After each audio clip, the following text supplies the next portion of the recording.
We read some really good actors for Breaking Bad, but I always had in my mind from the outset, I had Bryan Cranston in mind, because I thought back to that episode of X-Files, and I realized since that episode how funny he could be, how tremendously humorous a person he was.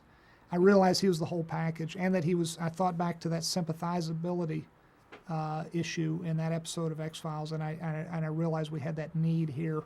So Bryan Cranston for me was the guy, pretty much from day one. Did you worry about the Malcolm in the Middle thing, that's how most people would see him going in, or was that it would help you? Maybe? I loved it. I loved the idea of Malcolm in the meth lab. I mean, I will say though that feeling was not shared by some of the executives. Christina Wayne, who's no longer at AMC, who is a really smart lady, who was a real asset to that company, I think, and real interesting lady who always spoke her mind and had great opinions. I didn't necessarily agree with all of them always, but I loved that she didn't pussyfoot around. She just planted her feet and said, I think it ought to be this way. I respect that.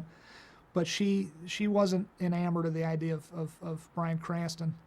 But to her credit, I mean, and to be fair, and a lot of people probably would share this opinion if all they knew of him was the dad, the goofy dad on Malcolm in the Middle. That's all she knew him.